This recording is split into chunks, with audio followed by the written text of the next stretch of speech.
మంది కార్యకర్తలందరూ కూడా మరి ముందుండి నడిపించి ఈ పార్టీ పునాదులు బలీయంగా ఉన్నాయి.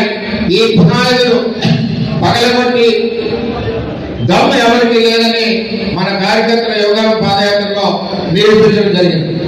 మరి అదేవిధంగా ఈ పార్టీకి రాబోయే రోజుల్లో 2047 ఏదైతే రాష్ట్ర అభివృద్ధి ప్రణాళిక పార్టీ కూడా 2047 ప్రణాళిక చంద్రబాబు నాయుడు గారు నిర్ణయించి రాబోయే రోజుల్లో పార్టీ రథసారథి నారా లోకేష్ గారిని ఈ పార్టీని ఏదైతే మన గెలుపుకు కారణమైన పాదయాత్ర చేసి ఉన్నారో ఆయనకి రథసారథిగా ఈ తెలుగుదేశం పార్టీని ముందుకు నడిపించాలని చెప్పి కోరుతా ఉన్నాం.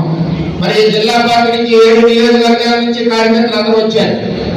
మరి మనకి పార్టీకి ప్రణాళిక ఉండాలా కావాలా, దీని ద్వారా మనం అధ్యక్షుడికి తెలియజేద్దాం.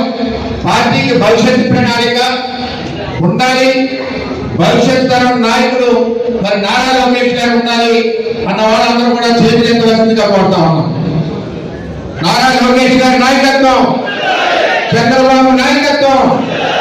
అందువలన ఏదైతే లోకేష్ గారి ప్రోగ్రామ్ డిజైన్ చేశారో కార్యకర్త అధినేత అన్నది ఇది మనందరికీ కూడా ఉపయోగపడేది.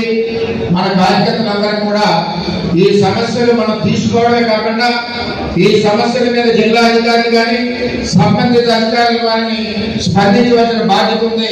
ఆ విధంగా మానిటరీ అందరూ కలిసి చేస్తామని చెప్పి తెలియజేసుకుంటూ సెలవు తీసుకుంటాం. అందరికీ నమస్కారం. Thank you. అలాగే